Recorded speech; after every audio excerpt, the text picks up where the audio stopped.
3. Good evening and welcome to today's special presentations here in the City of Moreno Valley Council Chamber. Today we have two special presentations on our agenda.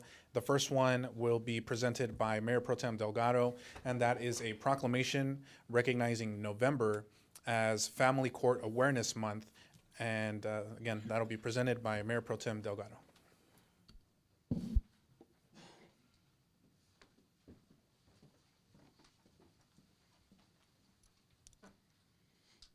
Thank you. A lot of words there, but I'm going to read it off the bigger sheet because I can't see. Good evening, everyone, and welcome to tonight's special presentations. In this season of gratitude and being around family or loved ones, it is more important than ever to consider those less fortunate, more specifically those who are in the judicial turmoil. Family law is a complicated and nuanced subject, but for the children involved, it can be a scary and dangerous place. That's why the Family Court Awareness Month Committee is dedicated to raising awareness and develop pathways in local communities that address the issue at hand. Family Court Awareness Month is not merely a designation on the calendar, it is a rallying call, a beacon for change within the very fabric of our judicial system. Today we acknowledge the Family Court Awareness Month Committee for their efforts in the family court system, a crucial element of our judiciary that shapes the lives of families and most importantly our children. So it is my pleasure now to present the following proclamation, and it's to the City of Moreno Valley. Whereas the mission of the Family Court Awareness Month Committee, or FCAMC, is to increase awareness on the importance of a family court system that prioritizes child safety and acts in the best interest of the children. And whereas the FCAMC is fueled by the desire to create awareness and change in the family court system for the conservatively estimated 58,000 children a year ordered into unsupervised contact with abusive parents. Whereas the mission of the FCAMC is to increase awareness on the importance of empirically based education and training on domestic violence and child abuse, including emotional, psychological, physical, and sexual abuse. Whereas the mission of the FCAMC is to educate judges and other family court professionals on evidence-based, peer-reviewed research. Such research is a critical component to making decisions that are truly in the best interest of the children. Now, therefore, be it proclaimed that the Mayor and the City Council of the City of Moreno Valley, on behalf of the residents and staff, does hereby recognize the month of November as Family Court Awareness Month.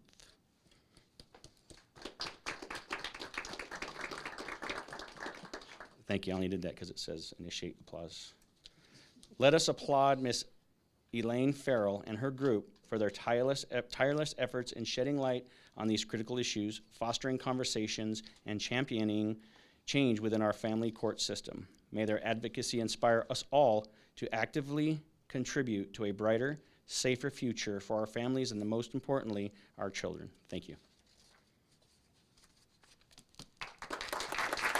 Thank you, Chief Park.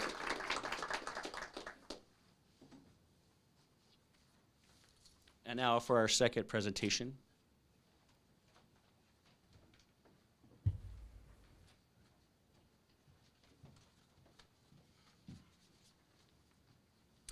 Thank you for that, Mayor Pro Tem. And for our second presentation this evening, first of all, I want to welcome everyone once again. Good evening. It's a pleasure to be here with you as always. Thank you for joining us to mark this special occasion.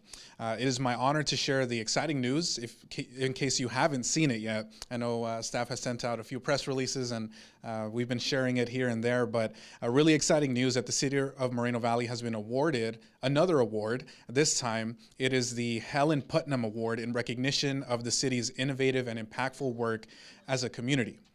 This prestigious award speaks to the caliber of excellence embodied by our dedicated city employees who work tirelessly every single day throughout the community, and also is engaging our residents and collaborative-minded businesses and leaders here in the city.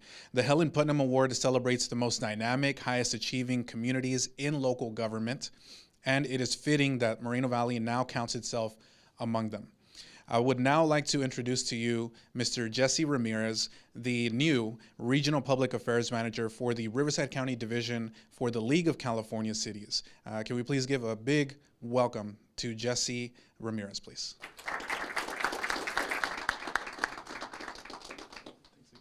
Absolutely. Well, you go ahead. Jesse, your perspectives offer invaluable context into the inner workings of this effort. We're definitely eager to hear your insights. Now, taking over the helm here in Riverside County for the League of California Cities, I think all of us up here are very familiar with the league. I know staff is as well, going up there for conferences and learning a lot of good information and bringing it back home. And definitely want to hear your insights before we officially celebrate this benchmark that we've achieved. So without further ado, the floor is all yours. Well, thank you all for having me.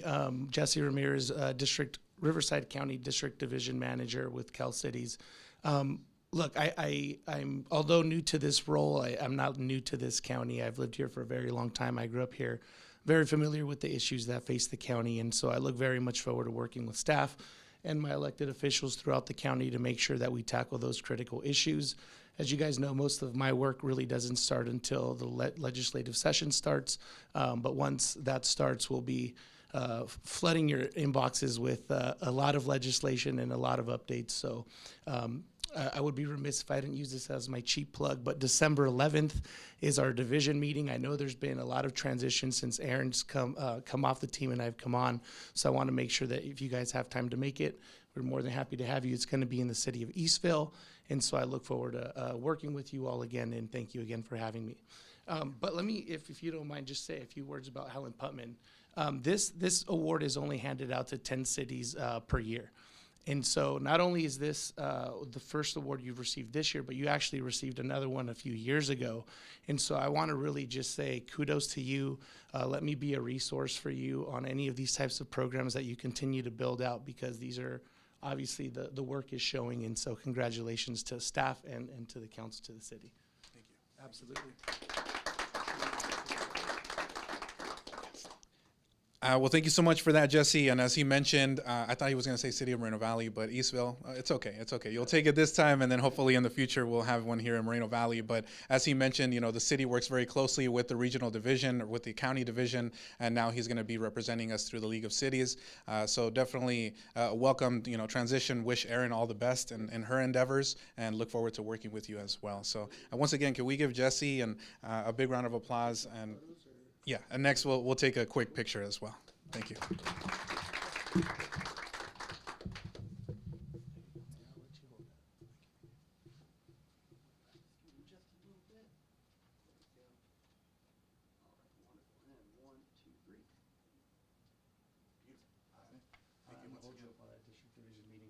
Absolutely, absolutely. We'll make it happen.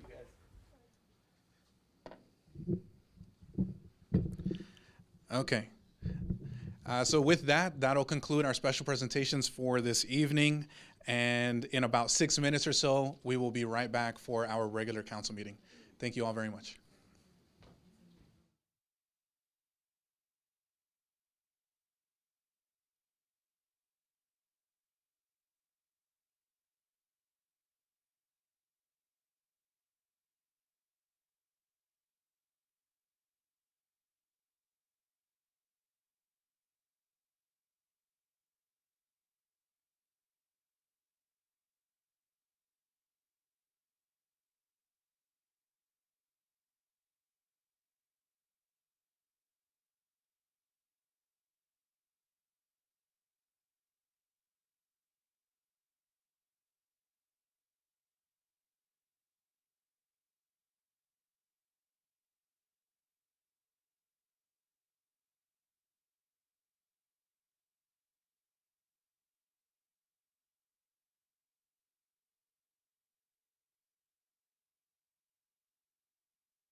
Good evening and welcome to today's City Council meeting, our regular council meeting here in the council chamber.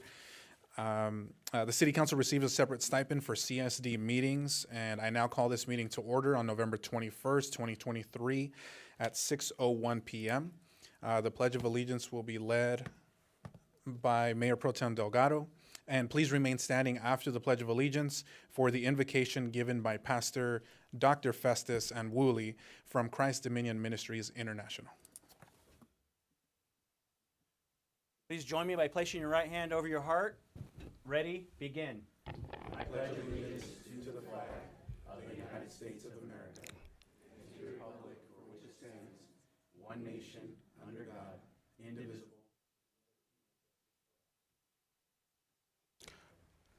Our great God, the maker of the earth, the creator of the universe, the maker of heaven and earth, your people, the great men and the women you have put in position in power of leadership, have gathered here tonight to discuss things that concerns the city and your people.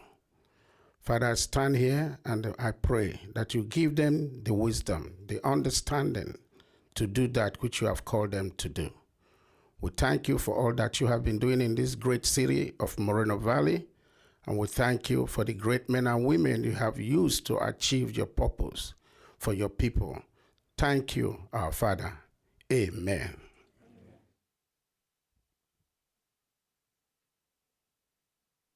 Thank you very much, Pastor Festus, for the invocation this evening. Next, we will move to, actually, before I move into roll call, or let's do roll call first, and then we'll continue to the next thing. Madam Clerk, roll call, please. Okay, thank you, Mayor. Councilmember Baca Santa Cruz, Here. Councilmember Marcus, Here. Councilmember Bernard is absent, and we'll need a motion to excuse her absence due to illness. I'll make Mayor. that motion. Okay. Let me go ahead and finish. Mayor Pro Tem Delgado Here, ma'am. and Mayor Cabrera. Here. And then Councilmember Marcus made a motion. Is there a second? I'll second the motion. Okay. And I'll Again, do, for clarification, this is a motion to excuse Councilmember Bernard from tonight's meeting. yes, uh, due to motion. illness. Yes, due to illness.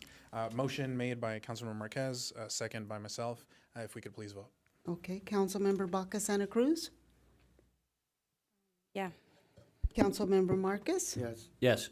Councilmember Bernard is absent, Mayor Pro Tem Delgado, Yes. and Mayor Cabrera. Yes. So that motion passes with 4 yeses, once again to excuse Councilmember Bernard from tonight's meeting. That leads us into staff introductions, please. Jane Halstead, City Clerk. Patty Rodriguez, Senior Deputy City Clerk. Stephen Quintanilla, City Attorney. Mike Lee, City Manager. Brian Mohana, Assistant City Manager over Administration. Michael Lloyd, Assistant City Manager for Development. Sean Kelleher, Community Development Director. Lana Jimenez, Chief Financial Officer, City Treasurer. Melissa Walker, Director of Public Works. Jeremy Bubnick, Director of Parks and Community Services. Robert Cardenas, Human Resources Director. Ken Reichel, Chief of Police. And Jesse Park, Fire Chief. Thank you very much, staff. It's always a pleasure to be here with you. And next up, just a reminder that the city is currently offering Spanish translation services if anyone is interested in this feature. La ciudad actualmente ofrece servicios de traducción al español. Si alguien está interesado, por favor, nos avisan. Before we hear public comments this evening, I ask and encourage everyone participating to keep their comments respectful toward others, especially toward the individuals speaking. I embrace and support the First Amendment right to free speech, including everyone's right to speak at this meeting and to share their views about issues concerning our city. But we can be more productive by being civil and respectful toward one another in this meeting. Each speaker will be allowed a total of 3 minutes to comment on any and all items which are not on the agenda and are within the subject matter jurisdiction of the City Council. Madam Clerk, do we have any requests to speak for non-agenda items? We have 2 so far, Mayor. So I'll go ahead and call him Fred Buñuelos, followed by Darrell Terrell.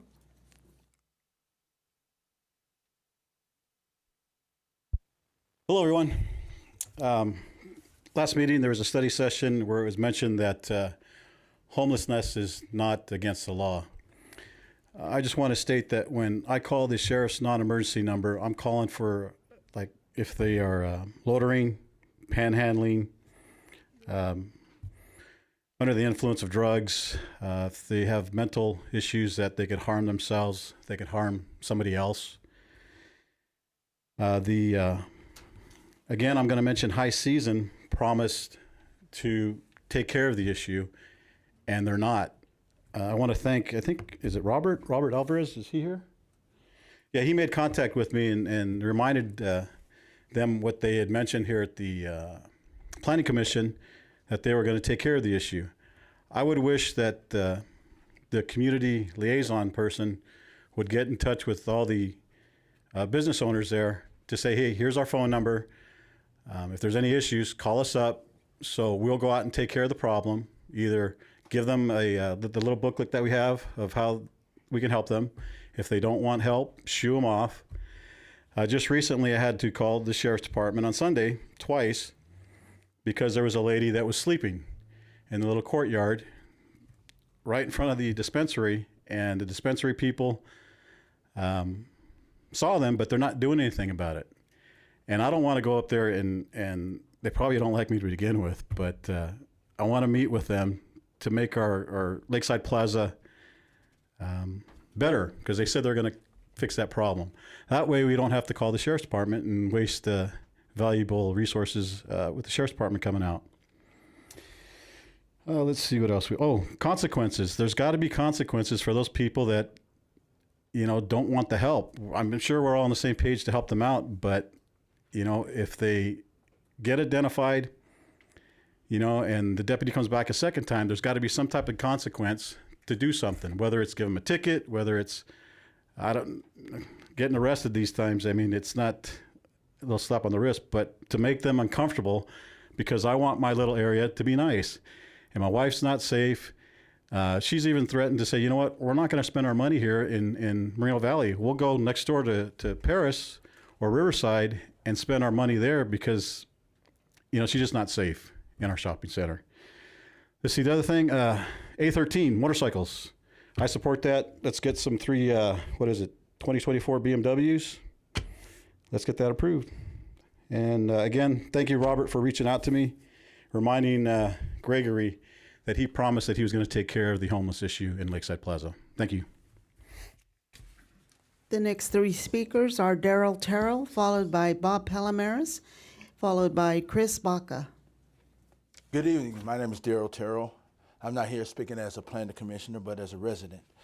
Like you, we will sit down to share a Thanksgiving field with family and friends, and a few happens of food and football too.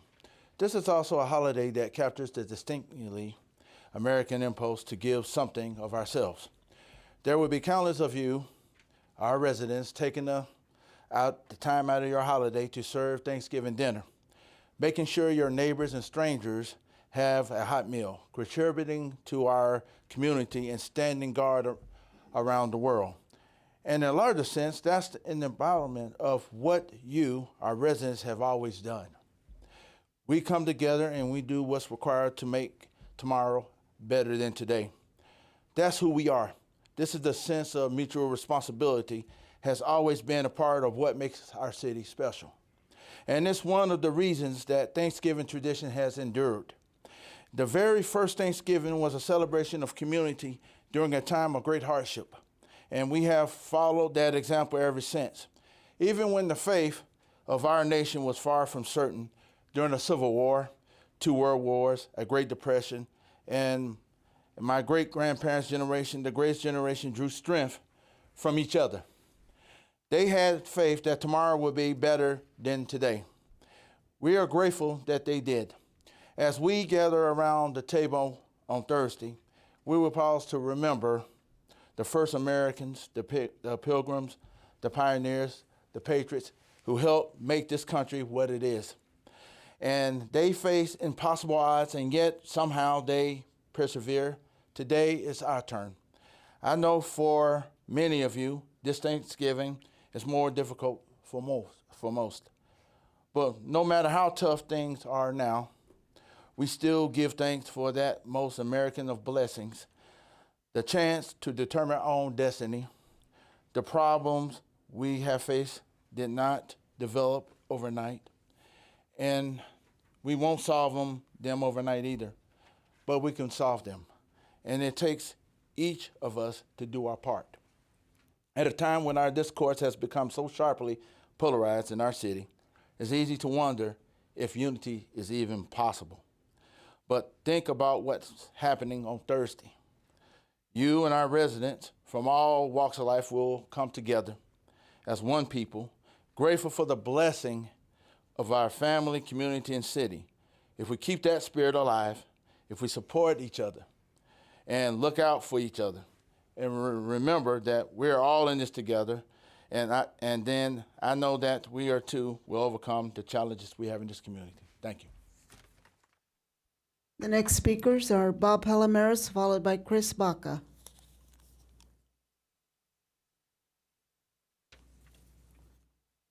Good evening, Council.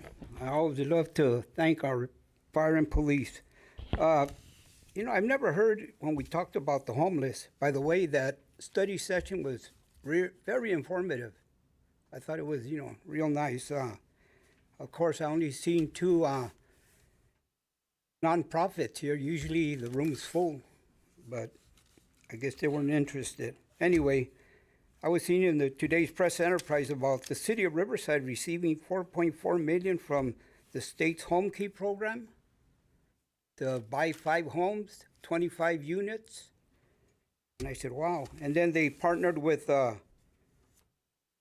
Walden Family Services out of San Diego, and I looked them up, and they have like a 40-plus year record of doing this. So they're well informed with what they do. They know what's going on. So the city of Riverside, and what I was looking at, that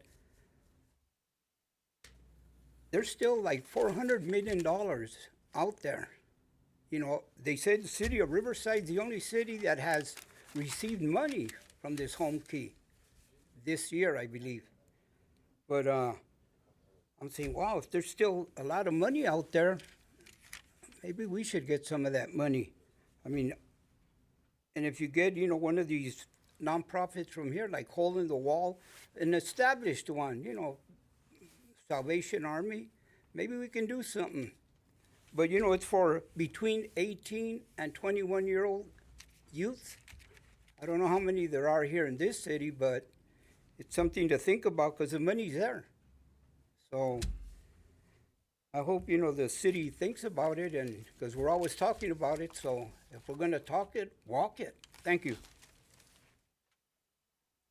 The next two speakers are Christopher Baca, followed by Pete Bleckard. Good evening, council, staff, and community. I'm here on behalf of myself, representing myself. I'd like to talk about 2 issues. One of them is a bike path. The other one is, since they're mentioning the homeless and so forth, I believe Council Member Elena Santa Cruz put in a thing for the Sheriff Department to do something about that issue that's been going on for decades on Hemlock and Heacock. And that 7-Eleven will be opening up soon. And, you know, Hemlock has come a long way. It's gone from a derelict, horrible place to a really awesome place where the festival's at, what used to be, which is now the district.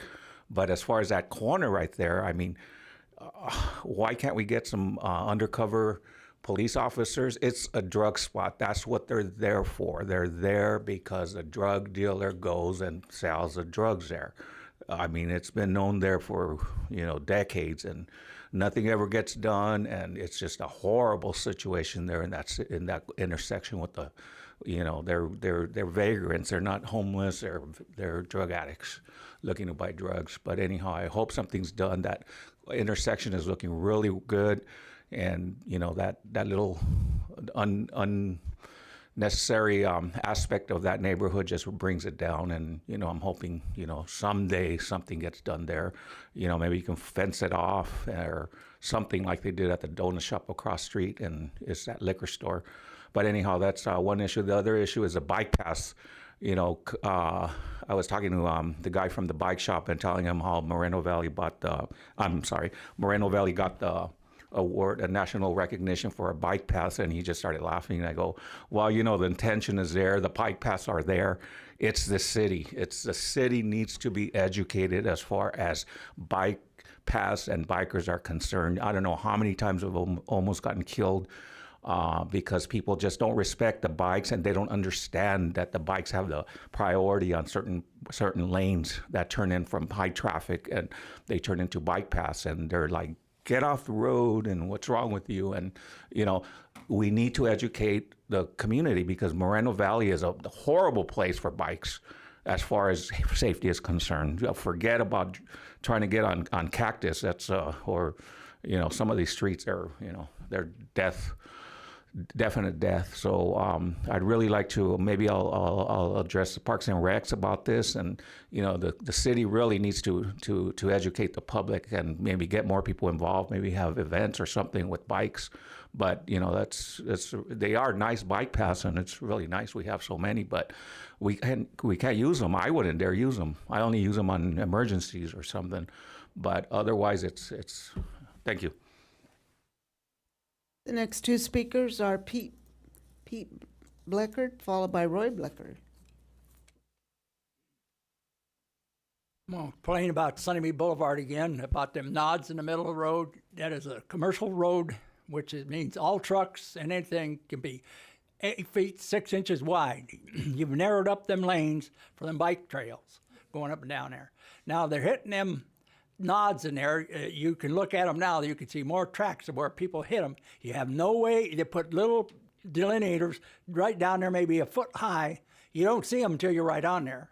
Either get some better delineator setups, or move them. They really don't need to be there. They're an eyesore. They're a piece of garbage as far as I'm concerned, because we had to have all that there for the pinky sidewalks.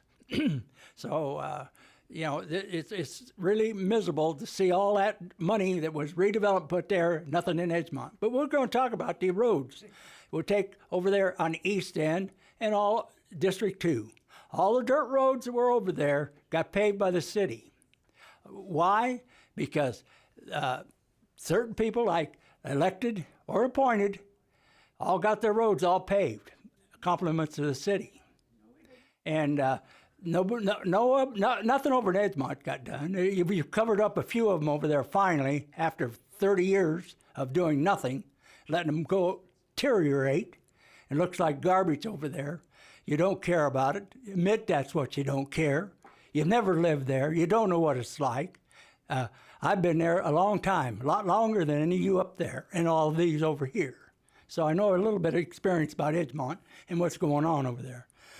But seeing that all of the elites got over there on the east end, which is all in District 2, and if they want to see it, I'll take you there. The only other person when I used to talk about it was one city manager, Michelle Dawson, and she was amazed what was going on over there, how them almost $1 million houses, probably over $1 million houses over there, but they paid nothing. But you know what they said about the road I grew up? If you want that paved, get the people to pay for it. That's the way you, all of you, unless somebody does something about it, I'm going to keep telling you that. You don't give a damn about Edgemont. Don't care. I've never been over there, so try it sometime and live there. I lived it. I can tell you every damn road and every person I delivered papers by their name if you want to know. The final speaker is Roy Bleckert.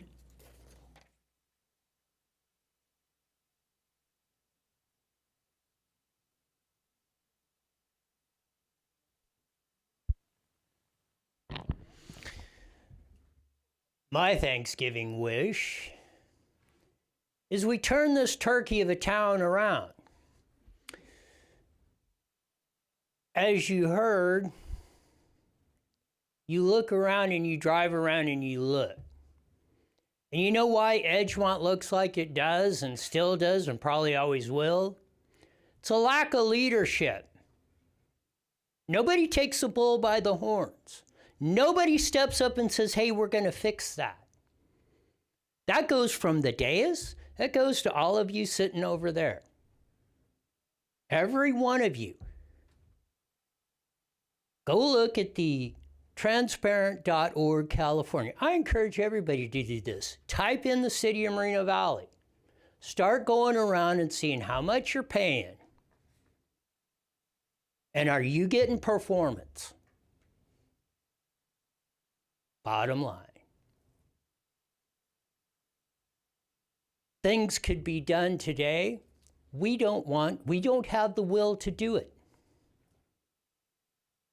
We didn't have the will, we still don't have the will to put on an investigation of the illegal stuff that was going on right up there at that dais.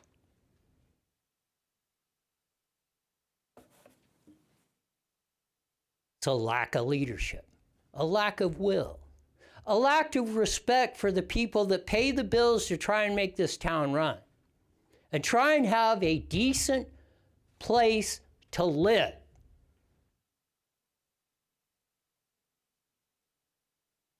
Nobody's coming up. Nobody. Look at these study sessions or anything. Nobody says this is what we're going to do. This is how we're going to do it. Not, we planted a flower over here and we painted this over there and we gave you a little trinket over there. I don't get it.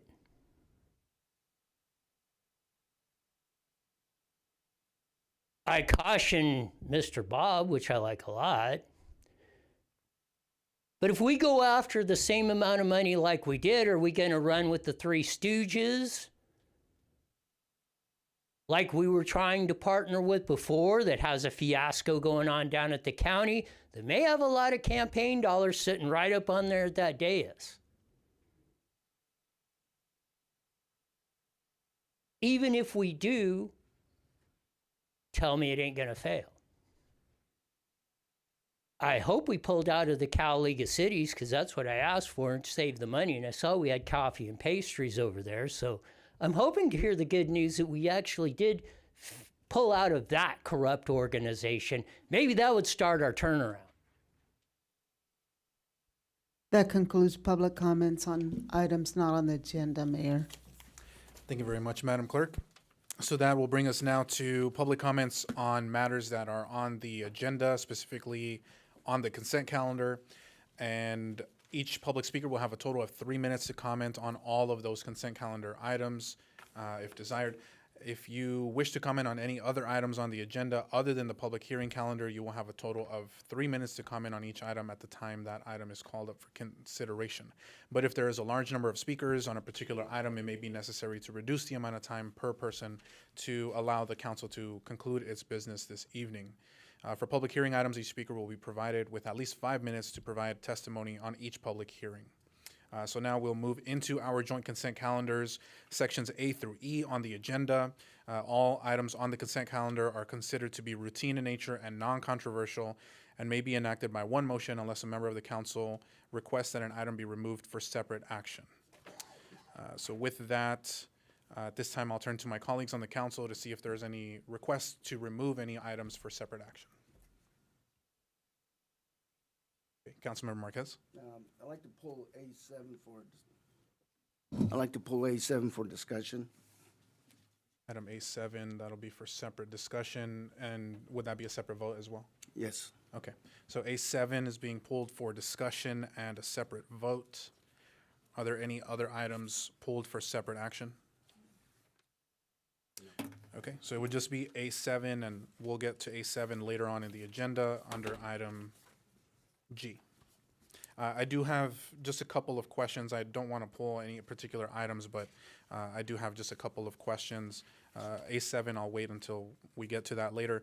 On item A13, just a quick question on the motors. I know we're replacing the 3 motors, and we're pulling those funds from a replacement fund that is in place for these reasons. And I know that some folks out there ask, why we consistently are replacing the motors, but the lifespan, as you can see in the agenda packet, there's various reasons. One of them is they just have a very short lifespan compared to a regular motorcycle, just for any resident. But my question is, the motors that are being replaced, in this case, those 3 motors, what happens with those motors? Are those sold off separately at an auction, or do those continue to be used in some way? What happens with those? So you are correct in everything that you stated, and the maintenance cost is exorbitant on those that run out their useful life. We do follow our asset disposal policy, and so we have to go ahead and follow that policy as described and approved by council.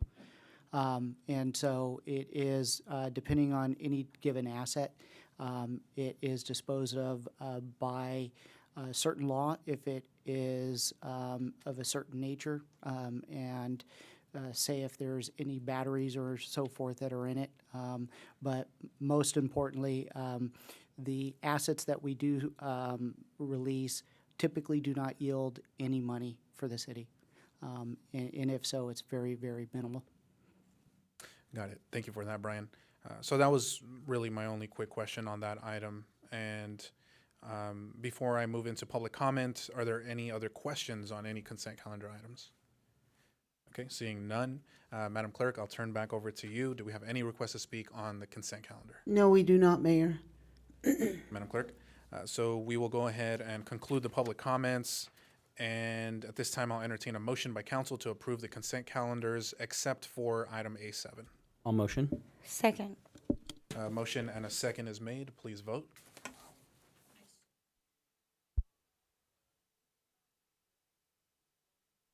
And that passes with 4 yeses.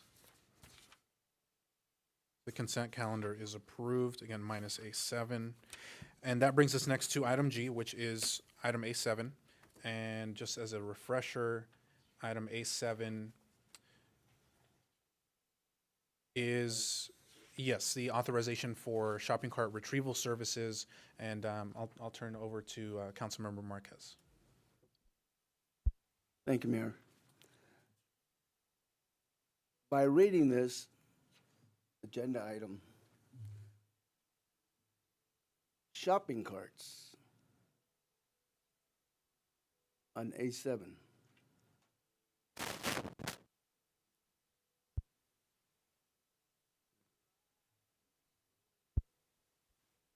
Mayor, did you mean to skip the public hearing items? Because there are items F1 and F2. Oh, my apologies. You're right. My apologies.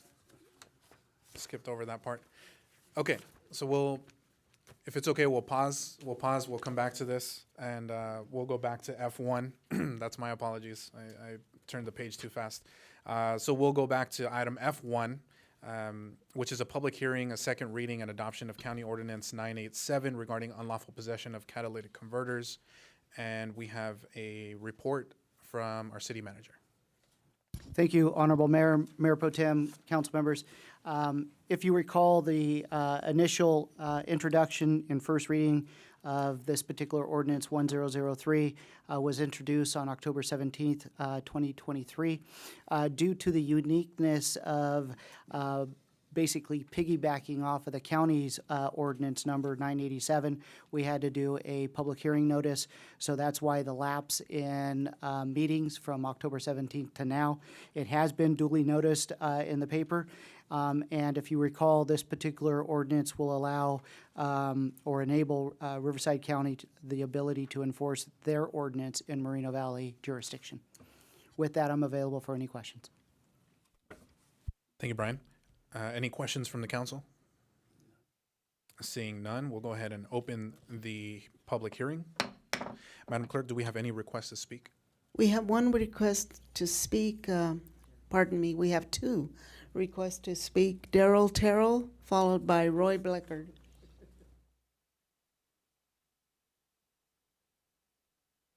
Good evening again. My name is Darrell Terrell. I'm not speaking as a planning commission, but as a resident. I want to thank my council member, Elena Santa Cruz, Baca Santa Cruz, Mayor Pro Tem Delgado, you, Mr. Mayor, you, Mr. Councilmember Marquez, and City Manager, and Brian for taking the leadership on this issue. I don't have really much to add except for something else I was thinking about too. when this does pass, then maybe we should offer a etching program, a shield program for our residents, which several cities, I could go down the list, Eastvale, San Gabriel, South Pasadena, El Monte, Chino, all have an etching program. They work with their police department.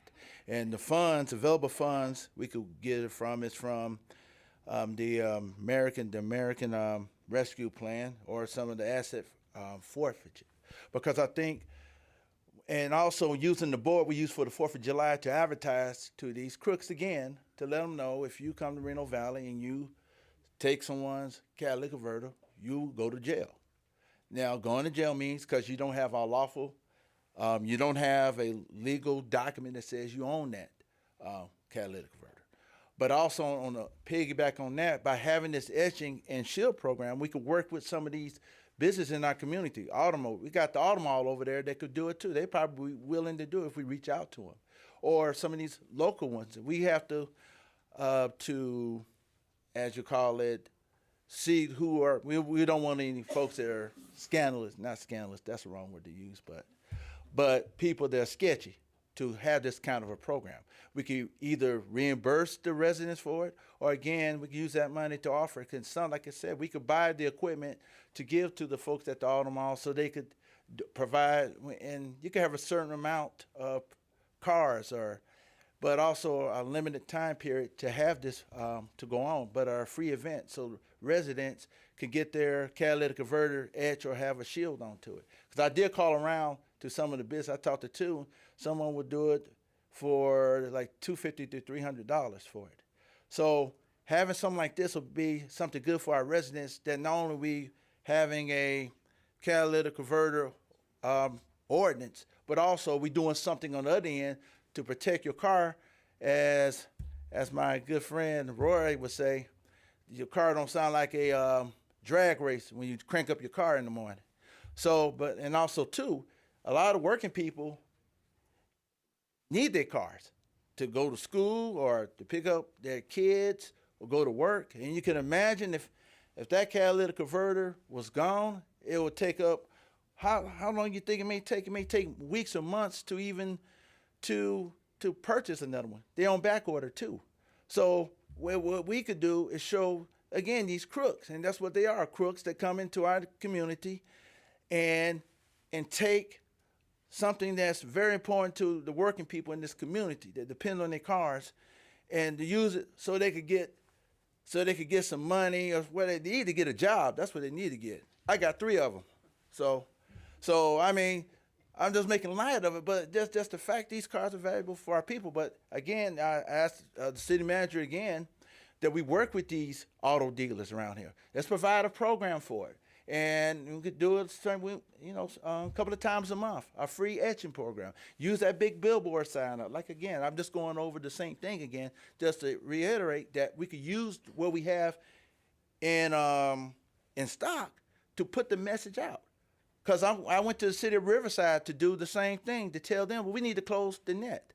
And also, I'm planning to go to Paris, too, to see they could pass it so we could close the net even tighter on these crooks, to make sure they go somewhere else other than our communities. Because we need to stand together against these crooks and to show them they will be held responsible for their actions.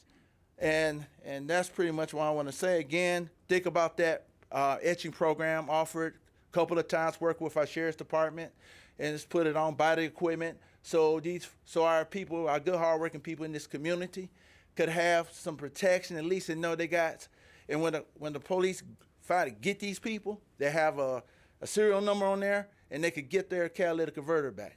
Thank you. The final speaker is Roy Bellicker.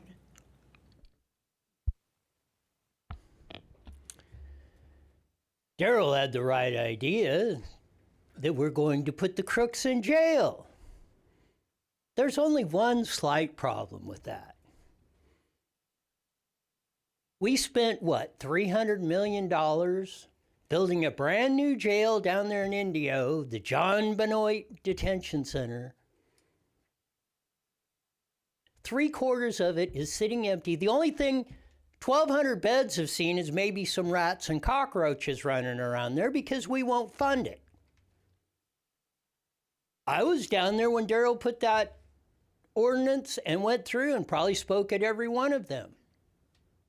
Why didn't you? Why aren't you down there when Karen Spiegel, supervisor, is telling me, well, you know, it's complicated why we don't have that open? Well, why don't you explain it to us? Because it isn't that complicated. Again, we don't have the will to do it. And again, it's very easy to comment down at the county. You don't even have to go there. You can dial up on the phone. Let your fingers do the walking. Although most people now do not use the phone or don't know how to use it as a phone. But that's a story for a different day. Again, why aren't we doing our jobs? Everybody talks about safety or this and that. If the crooks were in jail, we would not have to worry about going and getting or maybe putting cages or financing that and saving us some more money so we could actually have a better life. This stuff is complicated. Why?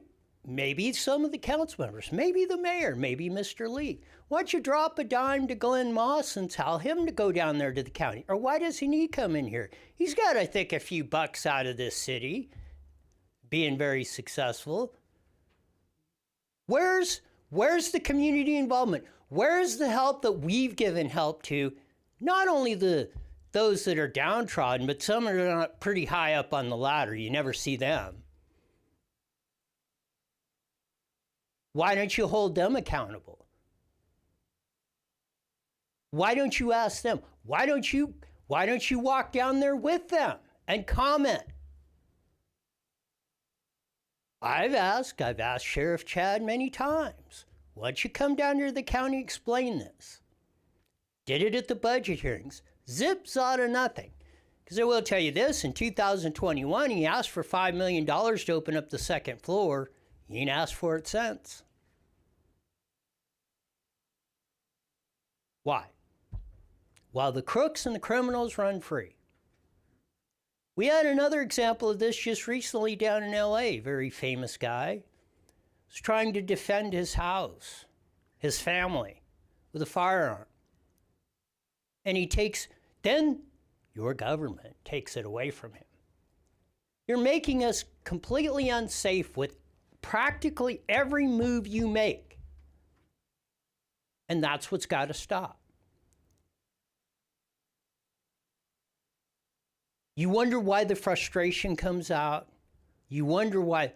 Look at the dynamic that's going out there, not only from Moreno Valley to the District of Criminals. Nobody likes any politician. It doesn't matter which side, what your philosophy is. Did you ever stop to analyze or think why?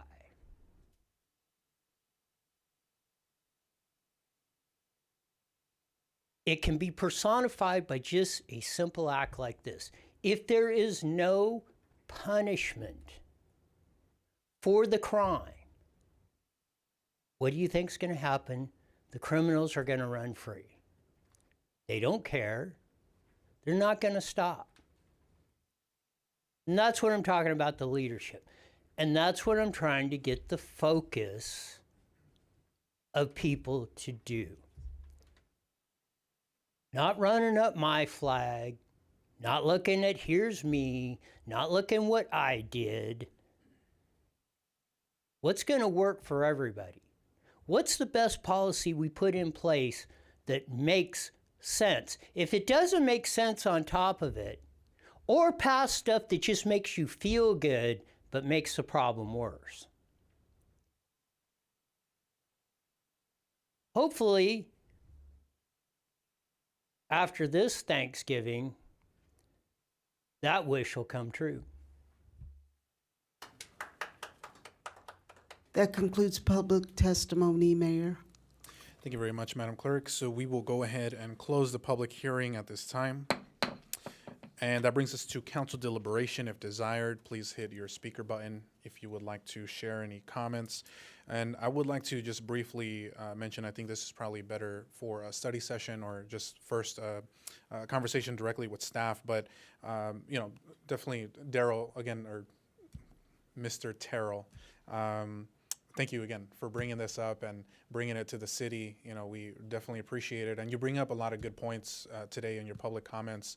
And actually, a few light bulbs went off based on what you were saying. One of them is really, you know, since we've put in place or the state passed some legislation to kind of crank down on catalytic converter theft, I'm curious to see if there's any data on any potential changes that have resulted from that, right, from that legislation being implemented, and to see if it has in fact reduced catalytic converter theft. So that's one thing that if I don't expect you to have the information because it's the first time I'm asking right now, but that's definitely some data I would like to look at, and I think it would be good for all of us to know.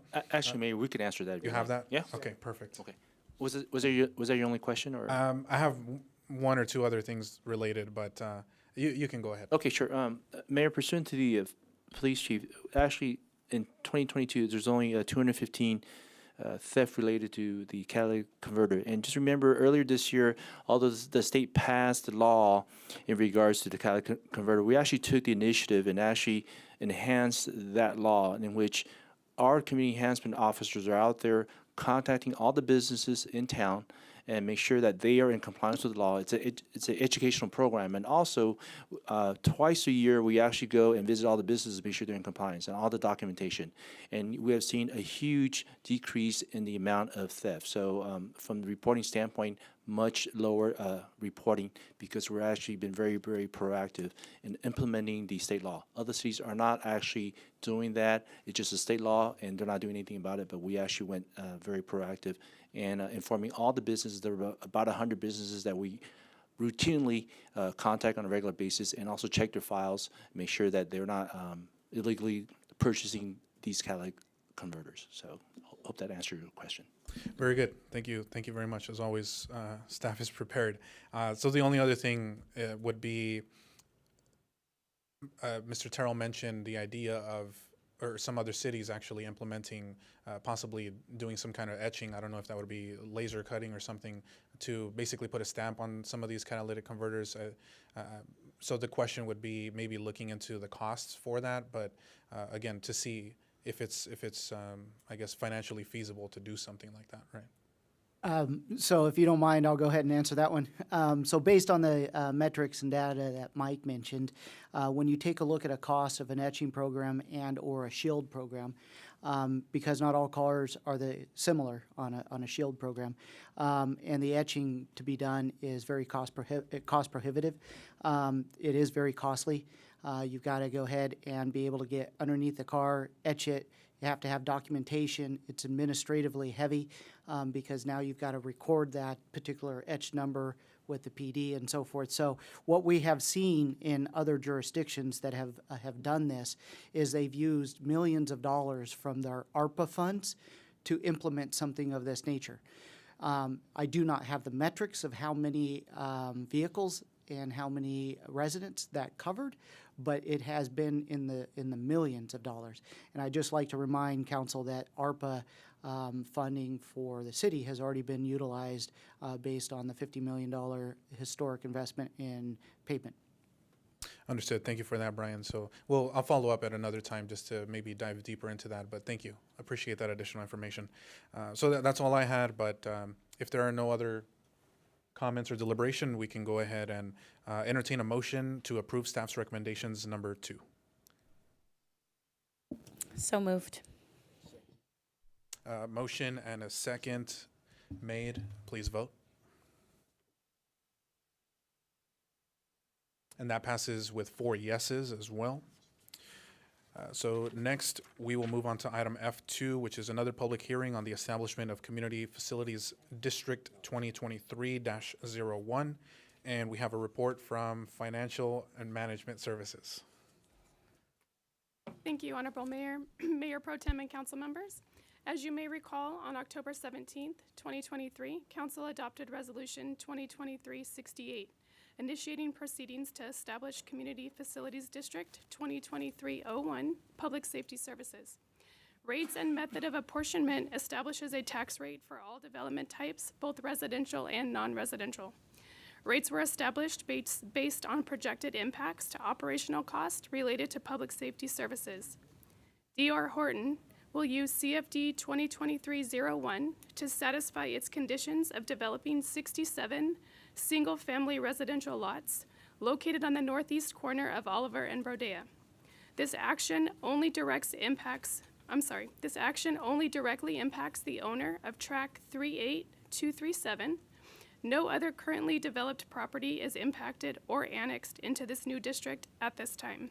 Staff recommends that council conduct a public hearing on the establishment of CFD 2023-01, adopt a resolution establishing CFD 2023-01 and calling a special election, direct the city clerk to canvass the special election and report the results of the special election, and adopt a resolution declaring the results of the election. Depending on those results, staff recommends the council to introduce an ordinance levying a special tax in connection with this CFD and adopting a resolution declaring the council's intent to designate the entire territory of the city as a future annexation area for the CFD. If approved tonight, the next steps would be a second reading and adoption of the ordinance, which would be scheduled for December 5th, 2023, and a public hearing to adopt a resolution to allow future annexations without public hearings upon unanimous approval of parcel owners, which would be scheduled for January 2nd, 2024. This concludes my report, and I'm available for any questions you may have. Thank you very much for that report. And that will bring us now to council questions of staff. If anyone has any questions. Okay. So at this time, we'll open the public hearing. And that brings us to public comment. Madam Clerk, do we have any requests to speak? We have no request to speak, Mayor. Thank you, Madam Clerk. We'll go ahead and close the public hearing. And at this time, unless there's any deliberation, I'll entertain a motion by council to approve staff's recommendations. I'll motion to approve staff's recommendations 1 through 6. I'll second that motion. All right. If we could please vote. Actually, Mayor, you're going to need to do this in two sets. If you can motion to approve 1, 2, and 3, because the city clerk must canvass the special election. It would be premature to go ahead and motion for 5, 6 at this point. 4, 5, and 6. Okay. Okay, I'll clean that up and motion for staff recommendation 1 through 3. And I'll second that motion. If we could please vote.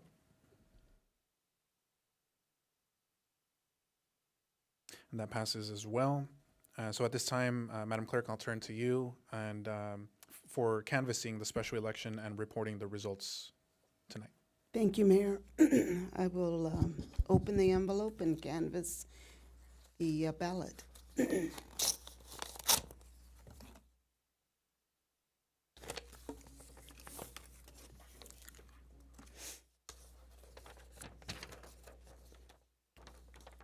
Okay, the official ballot for Community Facilities District 2023-01 Public Safety Services. The ballot reads yes, and number of votes is 9, so it passes. Thank you very much, Madam Clerk. So with that, now entertain a motion to approve staff's recommendations numbers 4, 5, and 6. Second. There is a motion and a second. Please vote.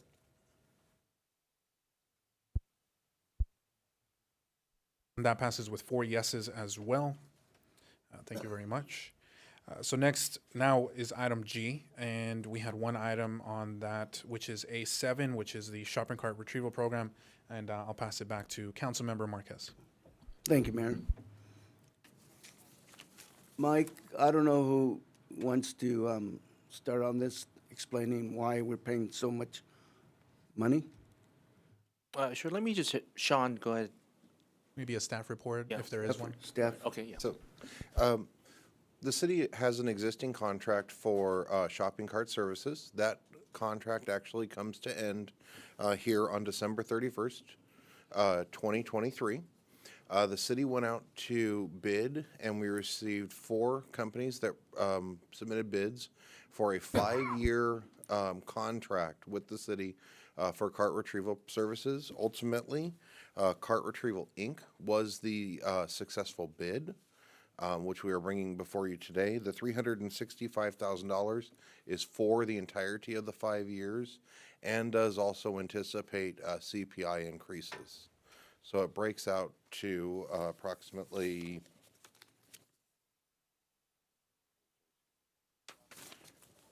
$75,000 to $80,000 a year based off of CPI increases over the 5 years.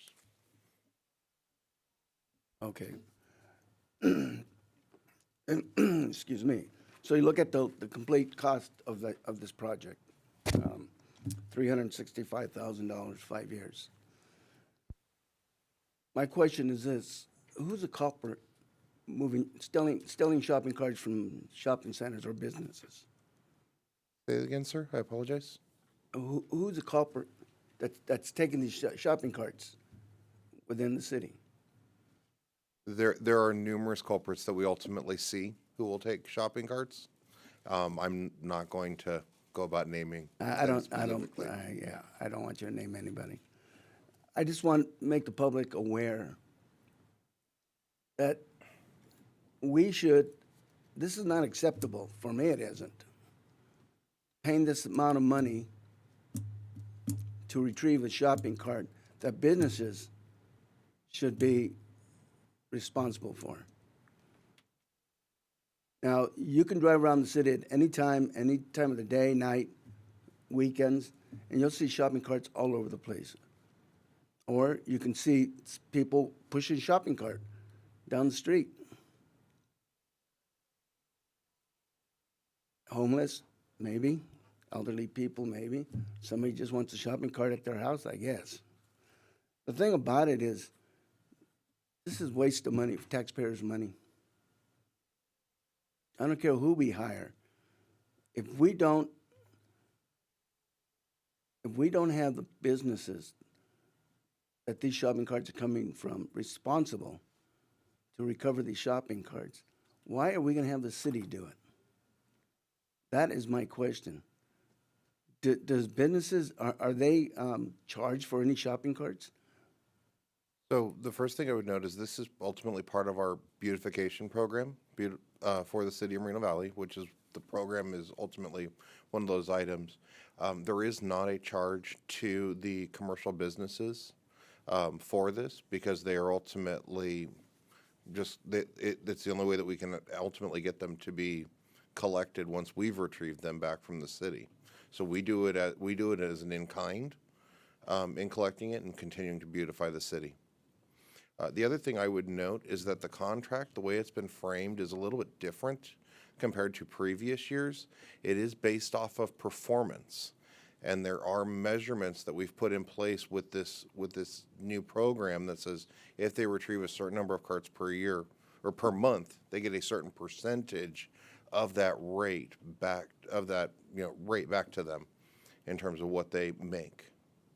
And that varies depending on the number of carts retrieved by the entity.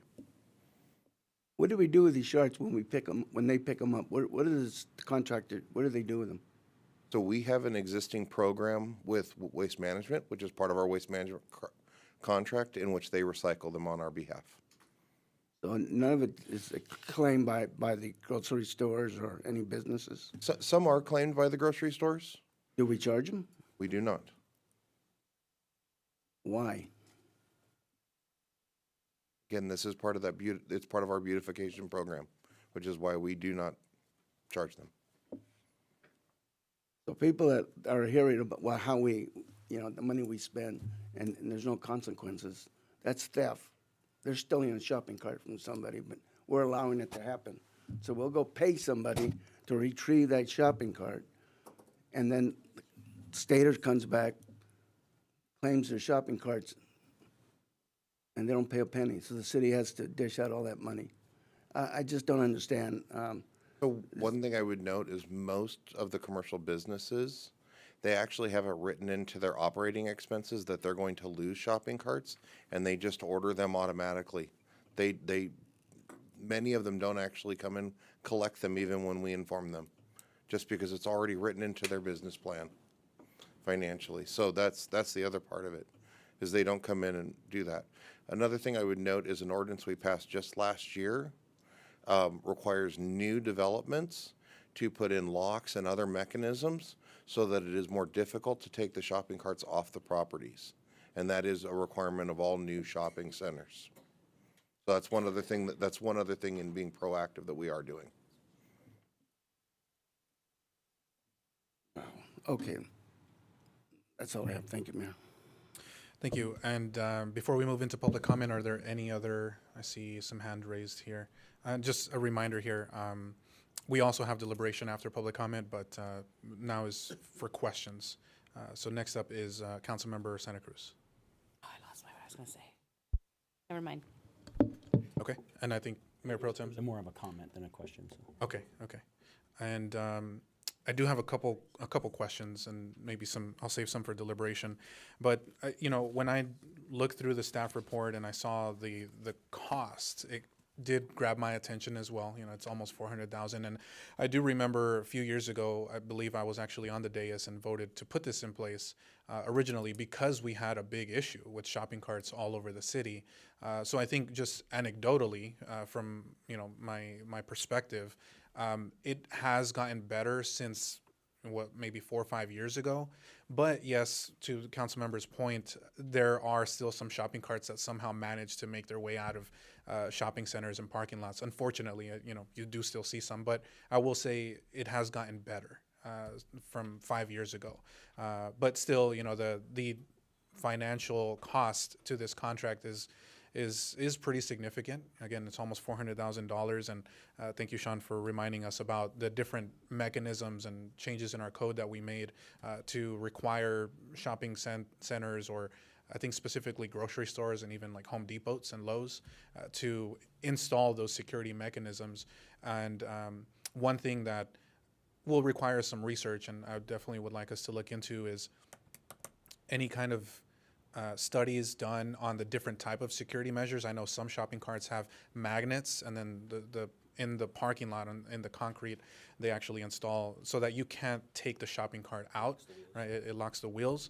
And another one that personally I really like and I think is really effective is the Aldi system, where you have to put in the quarter, and I think that works really well. But I haven't seen any other companies do that, so I don't know if it's a intellectual property issue, or I don't know if just no one else wants to do it. But looking at what other options we can maybe add into our municipal code to further assist in this effort, and so that's one thing. I don't know if we've looked into that already before, and we came to this conclusion. So would you? There's a couple. Yeah. So the coin operated system is one that is actually expressly identified in our municipal code. Also expressly identified is the automatic locking mechanisms. Those are two that are always that are identified expressly. The other one is actually more of a passive system, whereby they put in different types of bollards or other impediments to prevent the carts from leaving the property. We've had a few that have utilized those successfully. So we have explored, and the ordinance is written openly to put it back on the shopping centers when they are coming to us, to demonstrate to the planning staff that the mechanism that they're putting in place will be successful. Not, this is just what we're going to do. They have to prove success. Thank you for that clarification. And another question would be, again, to one of the council members' points is, I kind of hesitate to go, full steam ahead on this, but maybe changing our approach slightly to where we're not just 100% subsidizing this shopping cart retrieval program, and it's the taxpayers that are paying this, but maybe transitioning to some kind of hybrid model, or trying out a system where we're actually trying to recoup some of those costs from the grocery store. And so one of the things that might be difficult is identifying who the shopping cart belongs to, because a lot of them look exactly the same. So maybe one thing, would it be possible to amend our Muni code to add something in there for any new shopping carts? This would include future shopping or grocery stores and existing grocery stores and shopping centers, to require that they put some kind of identification on their shopping carts, or is that something that we already do? Our ordinance already mandates that. Already required. Okay. That was another item that we added recently. Okay, because with that, and this brings me to just my last question, it would allow us, I think, to, if a grocery store or whatever company comes and retrieves their shopping cart, we could ask for some kind of, again, cost recuperation, right? We're doing the service, we're paying for it. They should be responsible for some of those costs as well, again, to reduce our how much the taxpayer is paying for this. And I think it still achieves our goal. And hopefully it helps on their side, so that they're not losing as many shopping carts, and they're losing less money on their side too. So is that something that we might be able to do as well, as far as looking at some kind of, or yes, Mr. Yeah, I'd like to shed some light about the complications associated with collecting shopping carts. The issue is that I guess the grocery markets have a very powerful lobby in Sacramento. So there's a law that is currently in the Business and Professions Code that provides that before we can impound these shopping carts, if they're identified, like it says who owns it, we have to provide notice, and I believe it's like 3 days advance notice before we even take the cart. And then once we impound it, if we impound one immediately because there's no sign on it as to who owns it, we can take those. But if we discover who owns it, we have to notify them that we have impounded their shopping carts, even the ones that are identified. And then if they come and claim it within 3 business days, we can't charge them. That's what's really frustrating about this. So that's why some cities decide just go ahead and pay for that service. But if they come and collect it within 3 business days, we can't recoup or demand that they reimburse the city. That's why this is being done. Thank you for that clarification, Mr. City Attorney. Appreciate that. Of course, we have to work within the legal boundaries that we have to follow.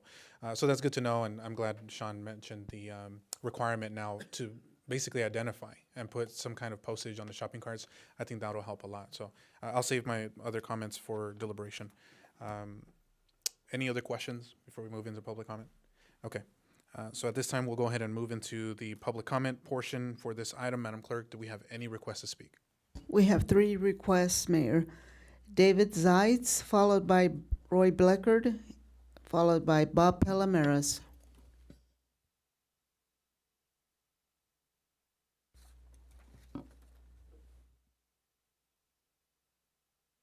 Good evening, council and staff members. I am here as a resident, not as a commissioner. One, I know for a fact that a lot of these cart retrieval companies will take them directly back to the stores and they get paid for them. Number 2, if you make them put $1 in that machine to get your car back, the homeless aren't going to take them. They're going to be hunting them down to bring them back for the $1. So if we come up with something a little more stringent that way then people won't just leave them. People are a throwaway society. That's the problem. They'll take the carts, they'll push them out in the street, they leave them behind the car next to them. They just don't care. But if you put a $1 number behind it, yeah, they'll take them back. The kids will run around the shopping centers and grab them and throw them in so they can go in there and buy their sodas or whatnot. But again, they will these major companies pay these companies to go out, find their carts, and bring them to them, and they have contracts with them. You see it all the time. You'll see a truck pulled into Stater Brothers, 5 or 6 grocery carts from 8 or 9 different stores. They'll unload the 2 they got in there. They roll them in. The manager writes them out a PO, and they get paid for them at the end of the month. Why are we spending $300,000, almost $400,000 to scrap shopping carts? Have the companies pick them up and the companies coming out and do them. Number 2, we have city staff, you see a derelict cart on the side of it, throw it in the back of your trash truck and haul it away. Why are we paying a company to do something that our employees can do? We have trucks driving around all the time with trash in the back of them. Throw the cart in there too. And if you want to notify the store to come pick it up, have them come pick it up.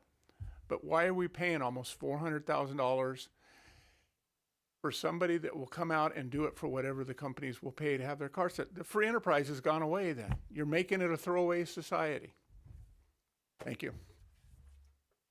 The next speaker is Roy Bleckert, followed by Bob Palomares.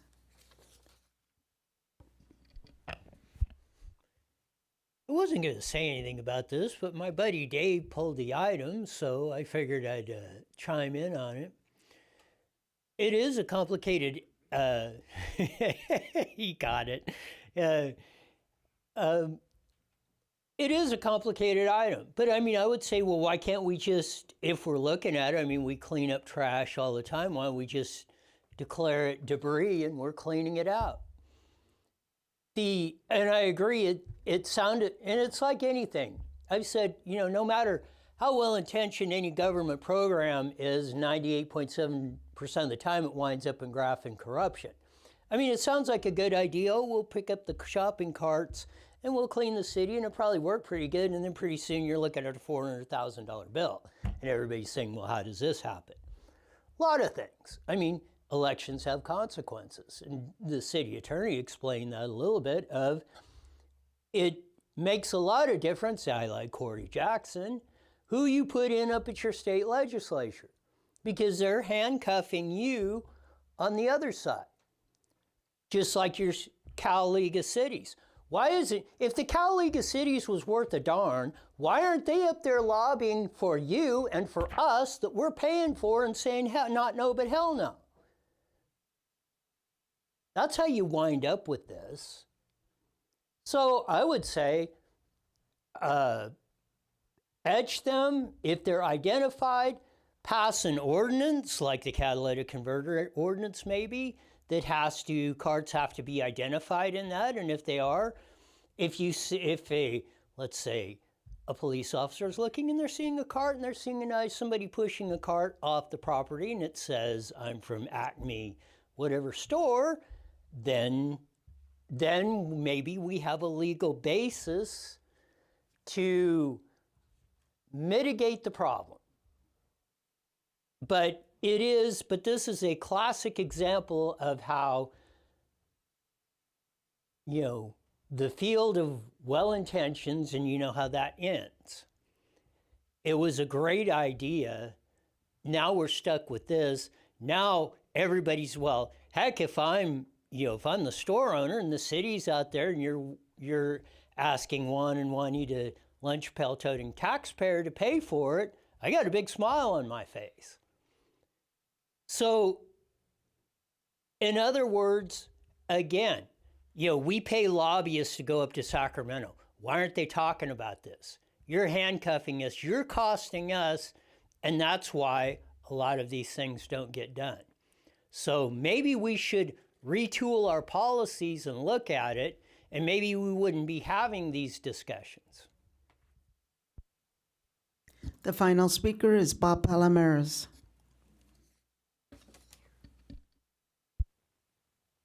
Good evening. Could you imagine if this was one of our biggest problems? I'm kind of with David, what he said, if that's what he said about just scrap them. When the market starts running out of shopping carts, they'll pay more attention. That, or have them tell the manufacturer, whoever supplies, put 3 locking wheels on it. Let's see if they pick them up and take them. I don't think they'll do that, because I'm sure there's a boundary where they lock. You go so far and then the wheels lock. They have 1 wheel, you can tilt it and you can still roll it. But if you've got 3 or all of them, it ain't going nowhere. It's stopping right there. And that's the end of it. Thank you. That concludes public comment, Mayor. Thank you, Madam Clerk. So next we have deliberation, if desired. And first up we have Mayor Pro Tem Delgado. Thank you, Mr. Mayor, and I want to first thank the residents that came out and spoke about this, and then Councilmember Marquez for bringing it up, because you guys are watching what we're doing with our money, and that's very noble, because we all pay taxes here. So, however, there's a cost of doing business to beautify the city. When I drive around the city of Moreno Valley, I don't want to see a shopping cart. And I accept the fact that some of my taxpayer money is going to that removal and recycle, whatever we do with them. And if, like Mr. Sight said, if that store goes down or if that company takes them to the store and gives them first right of refusal, then they take them back. If they take them back, great. If not, they go down to the waste management yard and they recycle them. I personally believe that's just cost of doing business, and for a city of our size, we don't see shopping carts on the sidewalks because of our program. So, and then I want to thank staff for doing your homework, the legal part and the ordinance part, and really thinking this process through, because it doesn't sound like it was just willy-nilly, let's just throw some money at a problem. You guys did a lot of research, and it shows. So thank you. Thank you. Next up, we have Councilmember Baca Santa Cruz. I had a question regarding the carts. When the markets that were established before the ordinance, when they order new carts, are those under the provision of needing to have some kind of theft resistance on them? They are not. It is specific to new development. It's through any development or modification. Potentially, we could come in at that point and make a requirement in the future. Okay. And then in case anybody doesn't know, the Movell app has a very easy way to report the shopping cart. So whenever I see a shopping cart out there, just like with graffiti, I report them right away. And so there's an easy way to do that on the Movell app.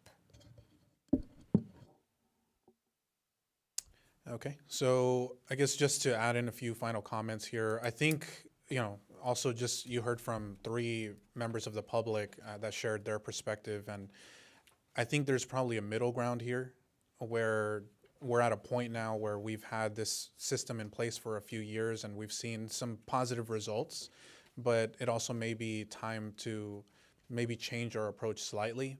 And one of those things might be extending the requirements we currently have, not just to apply for future construction and future shopping centers, but also make it so that it applies to existing shopping centers as well, right? Equally across the board. So I think it's worth it to look into it maybe a little more and see if we could bring the costs down, maybe without fully eliminating the contract. I'm sure there might be ways that we could reduce the cost of this $400,000 approximately. So I know in the verbiage of this contract that we may or may not approve, there's a term in there that allows the city to basically cancel or end the contract without cause at any time. So I think we definitely need to have further internal discussions at a minimum to see what other options are available and how we move forward. But I think at the end of it, there's definitely an opportunity to, again, change our approach and see if we could bring the cost down for this particular contract. So I'll leave it there.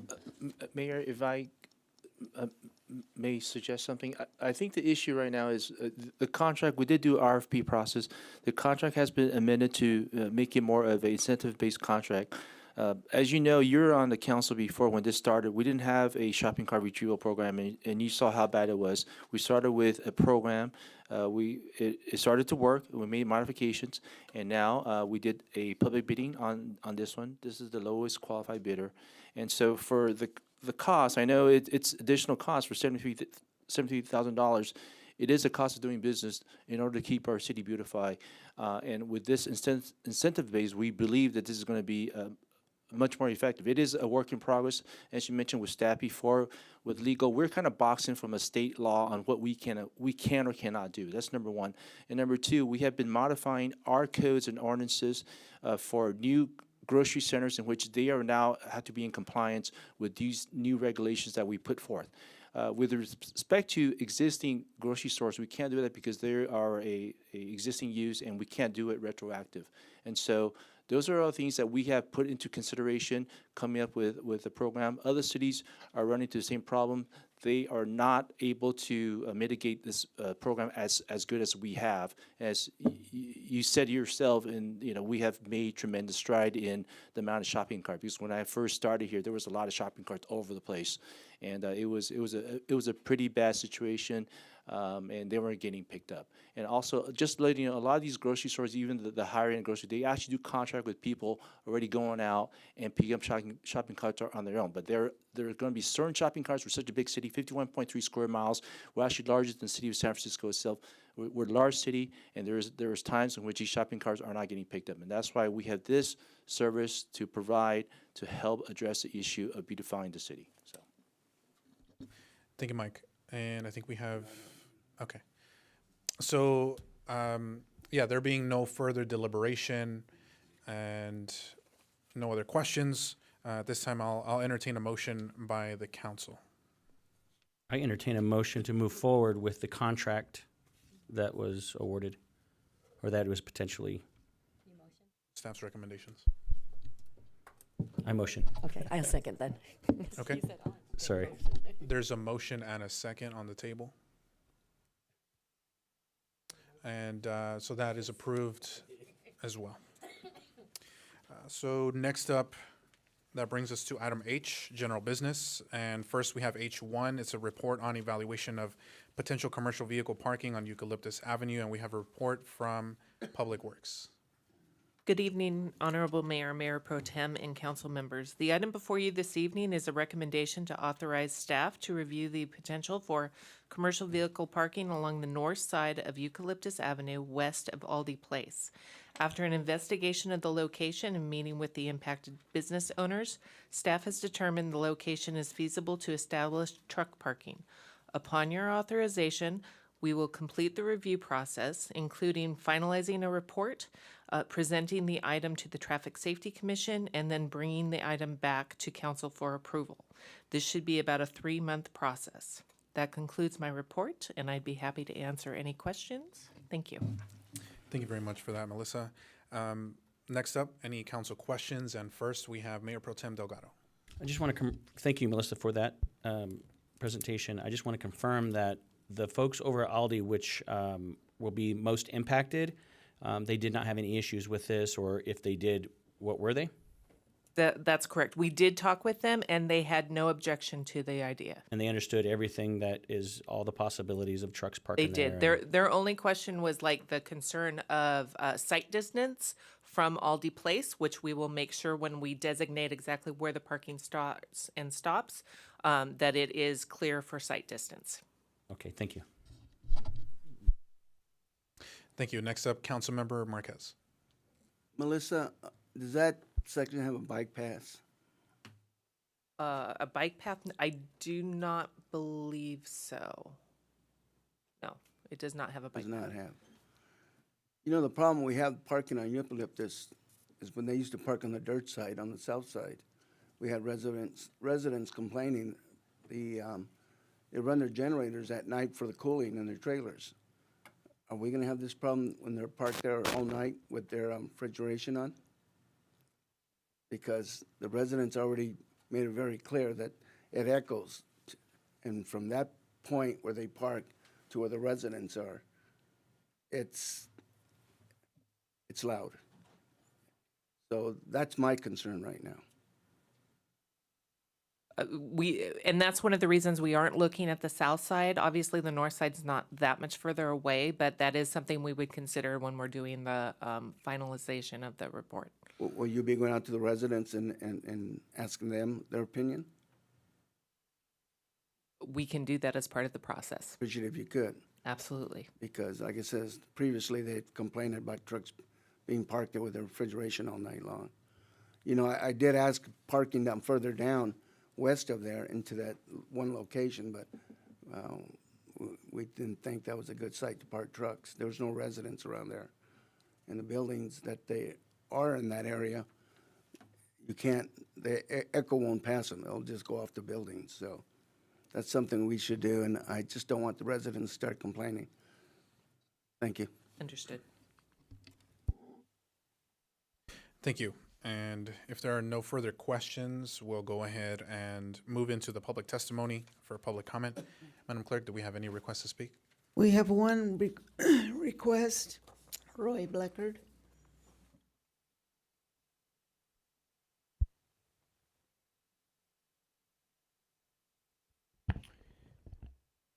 When this item came up, I asked for, why don't we have a comprehensive plan across the whole city?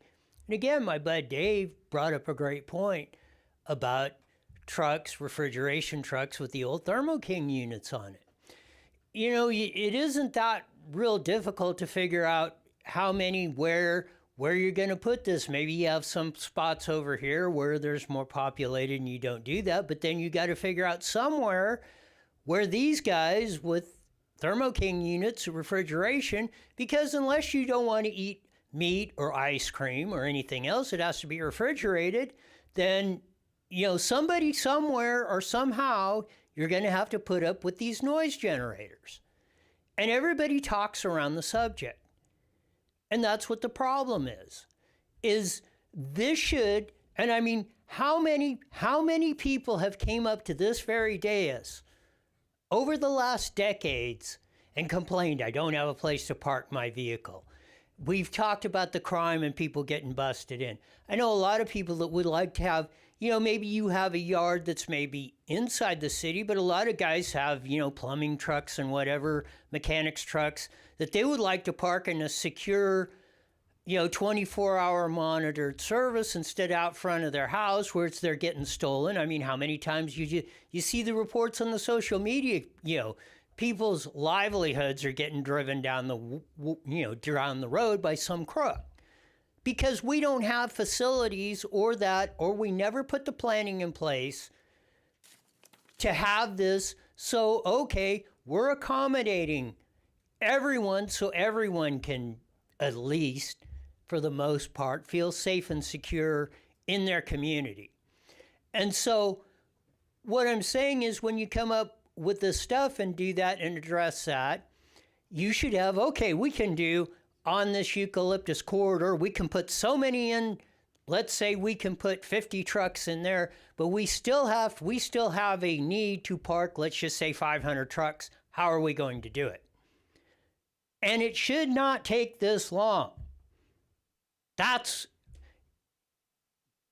probably the most mind-boggling, frustrating, incomprehensible part of our government anymore. Is it so frustratingly just like you want to grab somebody by the throat? And it's because of this. So that's why I come up here and speak. Hopefully the light bulb will go on and we'll start redoing some of this stuff. That concludes public comment, Mayor. Thank you, Madam Clerk. So that brings us now to council deliberation if desired. And we have Mayor Pro Tem Delgado. So we had a study session on this very topic earlier this year, right? So I think everybody that came up and spoke was in agreement that we need to find somewhere for these folks to park their working trucks. We all agreed. So we came up with a location, and that got shot down because of the businesses near that area. And we honored their concerns, and we moved on. So we found another place, and this was this one. We have no objections from the businesses next door. Mr. Byrd was amenable to us using that area and designate it as a parking spot or a parking area.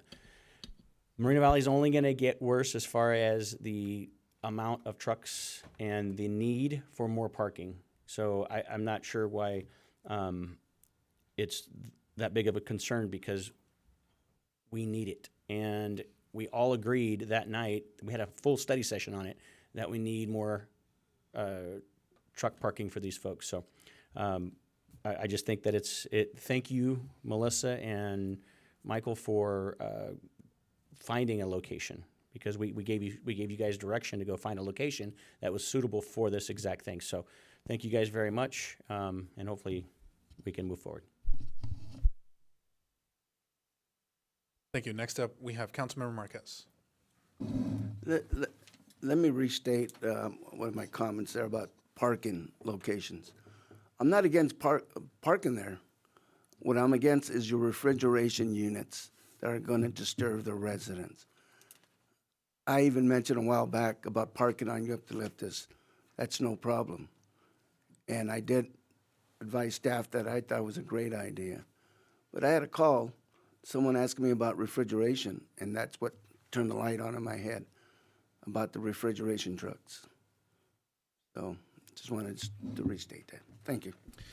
Now, to that point, I guess if I could ask a question, if it hasn't already been answered, would these trucks, for example, that have refrigeration on them and emit certain levels of noise, would those be lumped in with the same category of an idling truck? Would that, in terms of enforcement from maybe law enforcement or anyone, would that be considered the same thing? Or is there anything in place already that would allow us to take some kind of enforcement against any trucks that overnight have their refrigerating units on overnight? So trucks with those power uses actually are exempted by CARB with regards to the anti-idling ordinances that are in place at the state level. So yeah, that they're actually exempt. Okay, understood. Yeah, I mean, I definitely think that's an issue, but also, I've been publicly supportive of finding other areas to park commercial vehicles in the city because it is needed, especially as we're going to continue to grow. So again, it's trying to find that balance, and this is something that we could change at any time. If that does ultimately end up becoming a serious issue, which it might, it definitely could, we can always change that, if there are issues that come out of it. So I think maybe we see how it goes, and if it does become very problematic, then we pull it back and change things up. So I hear you guys. I hear your concerns, but we also have to figure out a way to address the increased number of vehicles, and not just semi-trucks, but also you're talking about tow trucks, other type of commercial vehicles, business owners that live in the city and have nowhere to park, and making it easier for them to park maybe closer to home and try to keep their property safer. So I'll leave it at that. One more thing. Yes. If we pass this tonight and we start getting complaints because of the refrigeration and it comes back to council, what's the period of time we're looking at? Let's just say we pass it tonight. January, we're getting complaints about refrigeration noise. So first off, the process is if you approve this tonight, we'll finish the report. We still have to take it to Traffic Safety Committee, and then we will be bringing it back to council probably about January, February timeline. So it won't even start the actual parking process until March, about there. Yeah, okay. I just want to make sure. So there's still time, yes. Okay, thank you, Melissa. Okay, thank you for that. So with that being said, unless there's any further deliberation at this time, I'll entertain a motion by the council to approve staff's recommendations. So moved. Second. A motion and a second is on the table. Please vote. And that passes with 4 yeses as well. And that brings us now to item I, reports. The city council reports, we have a few tonight. We'll start first with the joint task force report from Councilmember Baca Santa Cruz. Okay, this report is from the October meeting. Both council representatives were out due to illness. Nonetheless, the meeting took place. There were representatives from the city of Moreno Valley Police Department, Lake Paris, our Board of Supervisors, Think Together, Moreno Valley Unified School District, as well as Moreno Valley College. In attendance was also Rising Stars Business Academy, who were there to share with us about the Violence and Intervention Program. We had more discussions. The city proposed a single joint use agreement covering the facility services and summer pool access. If you remember, we were in communication with the school district to get access for our residents to have pools over the summer. So we have met with Myrna Valley Unified, and we expect that we will have an agreement in place in early 2024 so that a written 2024 summer pool use commitment is in place before the summer months happen. Another item that that was discussed was that the city will hold a special meeting with the city of Myrna Valley, Myrna Valley College, Myrna Valley Unified School District, and Valverde Unified School District to coordinate meeting schedules. That concludes the report on the School District Joint Task Force. And with that, next up, we have a report from RTA that'll be given by Councilmember Marquez. Thank you, Mayor. Tonight I'm providing updates from the RTA Board of Directors meeting on November 16th. The board had a presentation on installation and maintenance of 4 bus shelters in Meade Valley. The agreement there is the county is going to install them, not RTA. The county is going to maintain them, not RTA. And for future replacements, the county will take responsibility for them, not RTA.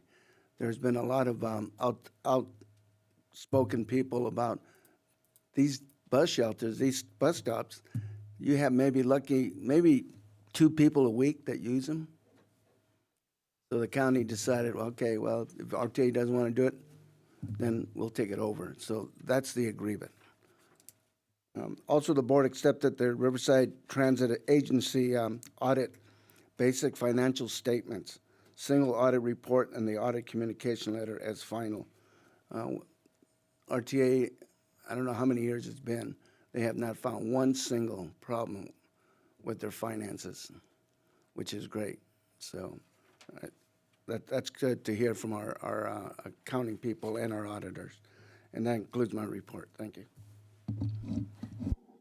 Thank you. Now, with that, it brings us to item I2, which is the Employee Association report. And we don't have one tonight. And that brings us to I3, the famous city manager's report. Thank you, Mayor, Member City Council. Just 2 items tonight. First is our next event for the community is going to be Snow Day. We had a very fantastic year of a lot of different community events, and this last one's going to be our Snow Day. This is going to be on Saturday, December 2nd from 10 to 5, and shortly thereafter we're going to have our very famous tree lighting ceremony, which is going to be from 5:45 to 7 p.m. So Snow Day is going to be at the CRC, and that's a fun event, and it gets filled up, so if you're interested, bring your kid, but you do have to sign up for that one. And the tree lighting ceremony is going to be in front of the city hall. So we're looking forward to that event. Please do come out. Typically, we will serve hot cocoa or some other refreshments. And little kids that come out, we do give them a small present from the city. And then the second item is happy Thanksgiving for myself and our E-team and all city staff. And wish everybody to stay safe. And it's a special time for everybody. We spend some time with the family and really celebrate and be grateful and thankful for everything that we have been receiving. So thank you so much. Thank you very much, Mike. And that brings us to our last part of the meeting on our agenda, which is closing comments. And first up, we have District 1 Councilmember Baca Santa Cruz. Okay, I attended our Library Commission meeting, and during that meeting, 10 little free libraries were discussed. They are a partnership that the Library Commission is doing with the Carpenters Union. So they are creating small free libraries, and there's the first ones. There will be 10 of them. And at the last Library Commission, the representatives that you've appointed to the commission were able to identify places in your districts where would be a good place to place these free little libraries. One of my concerns is that there was no representation for District 1, so I had to make some recommendations, and I did submit a recommendation for a library commissioner to be appointed for District 1, since there is no representation in October, and it still hasn't come to the council for consideration, so I just wanted to bring that up. I also attended, and that those little libraries are going to be a partnership with the Environmental and Historical Preservation as well as the Arts Commission. So it's really nice to see our commissions working together to achieve something for the city. I also did attend the Environmental and Historical Preservation Committee, and their discussion was around their responsibilities as a board. Most of the members are brand new. I think all of them are actually, and they established their meeting calendar for 2024. I also attended 2 events on Veterans Day. We went over and placed the flags on all the veterans' graves. It was called Flag for Every Hero. I was able to put the flag on my paternal grandparents' grave over at the Riverside Cemetery. And then we came over to the city, had a beautiful, our annual Veterans Day event conjoined with the arts competition. And we also attended the color run this Saturday, and I'll be attending the tree lighting ceremony after snow day. And I understand that there's going to be a special guest from the North Pole. Is he still coming? He is. Okay. I'm looking forward to seeing him. And the day after that will be Moreno Valley's 39th birthday. So happy birthday, Moreno Valley. That will conclude my comments, and I'm also going to head out to another event. So I'm going to be leaving the dais. Next up, we have closing comments from Councilmember Marquez. Thank you, Mayor. I want to wish everybody happy. Sorry, 1 second.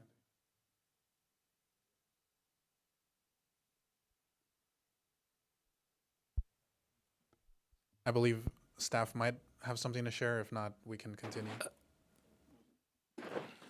Let the record show that the Councilmember Baca Santa Cruz has left the dais at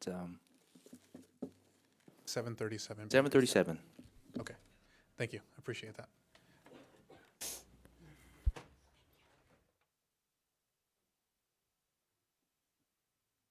Okay. Keep cutting. I want to thank everyone, the whole city of Moreno Valley, for, especially the mayor, for this special presentation at Veterans event. It caught me off guard. It just brought tears to my eyes. And one of the speakers up there said something about community involvement. Well, you know, when you serve your country, that's your country. You're serving your country to protect the freedom. When I was a policeman, I was there to protect the cities, the residents. And now as a council member, I'm here to protect the residents of Moreno Valley. It was really shocking. I want to thank my colleagues up here, and especially the mayor, for that special presentation. It goes a long ways. But I want to thank the city for everything. They have backed me up on many issues that I faced in my 7 years on the council. But I just want to say, everybody, have a happy Thanksgiving, and please, no drinking, no driving. And when I say no drinking, I'm not talking about drinking milk or sodas. You know what I'm talking about. Enjoy your 4 days off, if you get the 4 days. Eat as much as you can, because I heard that when you have big dinners, that leftovers can last you a whole week, and I don't think I can take it eating turkey a week after that. So, you know, eat as much as you can on Turkey Day, and we'll see you back at our next council meeting. Thank you. Thank you, Councilmember. Next up, Mayor Pro Tem Delgado. Thank you, Mr. Mayor. Thanksgiving is approaching, and I'd like to wish everybody at the city that the staff and fire and police, thank you guys for what you do. We, especially me, am very thankful that I have a crew to turn to when we're trying to conduct city business. On November 3rd, I attended the Rising Stars Business Academy, and that day that I did, they had a mock election for president of the Rising Stars Academy. it was awesome that these kids were involved in something like city government because they did have a full-blown election. They were campaigning, and I was just sitting in the audience and asking questions, so it was really cool. On the 11th, I attended the Veterans Day ceremony out here, and it was really, really cool. Congratulations, Councilmember Marquez, for your award, and thank you for your service. Thank you. And then I attended the Apprenticeship Expo here at the city, and it was amazing to see. I think we were anticipating about 400, 700 kids from various high schools. I was talking to some kids from Chino Hills, and they bust them in to attend our apprenticeship expo, and it was really well attended, very, very good. That was the first one I've been to, because it was the first one I can attend during the day, so it was there. It was awesome. And Thanksgiving, our family reflects on the past year, and we sit around and we talk about what we're thankful for. We made the kids do this when they were young, so we still do it, and we go around the table and express thanks for what this past year, what we're thankful for. And I'm thankful for each and every one of you guys, for the city staff, for my colleagues up here on the dais, city clerk's office, our city attorney, and the residents. The residents of Moreno Valley are why we're here. It's not for the money. We could, I guess, but it's not for the money, but thank you guys. And please be kind to one another, not just because it's Thanksgiving and the Christmas season's coming up, but be kind to one another because that's the right thing to do. So happy Thanksgiving. Thank you, Mayor Pro Tem. Now for just a few closing comments here. Fred Banuelos, I know he's not here anymore, but he mentioned during his public comments some concerns about homelessness on shopping centers and things like that. I think he specifically identified the intersection at Iris and Paris in that shopping center. I know has a newer dispensary located there, and he mentioned that as well.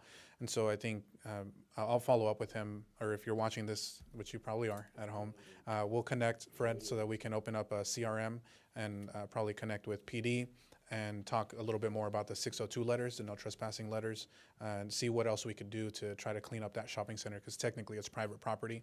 And there are some measures that can be taken. It just takes a little bit of work and some collaboration between the property owner, the management company, and folks here at the city. So definitely we'll follow up with you on that, and we'll do what we can to address that.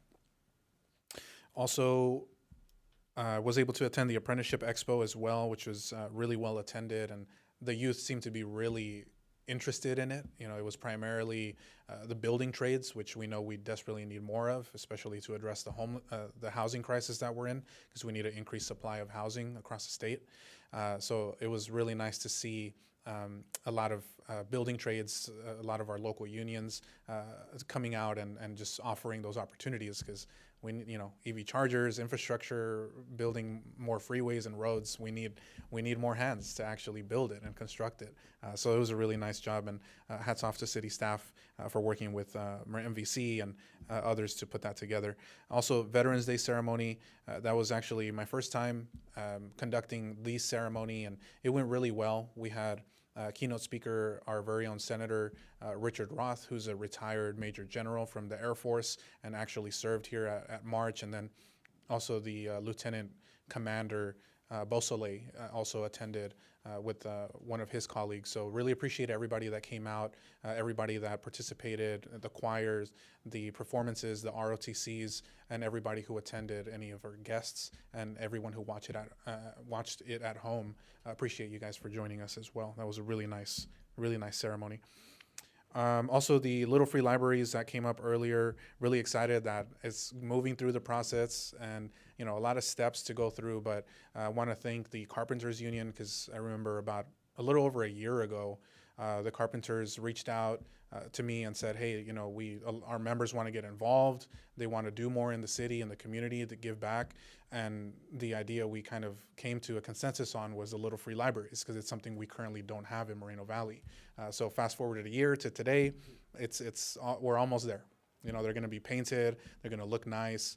Carpenters already built them. And December 5th, we're going to have a special presentation right here in the dais to recognize the work that the Carpenters have done as well. So a shout out to Local 951 as well. An invitation for everybody.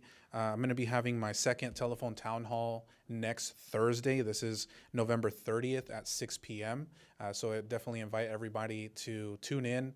Usually what happens is everybody will get a phone call, and you can just pick it up, and then you'll be connected, and you can listen to the telephone town hall. So definitely look forward to that, to give some updates on things that are happening around the city. And again, this is consider this your personal invitation to join us for that. Again, next Thursday, November 30th at 6 p.m. Can we call in? Yeah, why not? Also, the Color Fun Run. Hats off, Jeremy, Parks Department.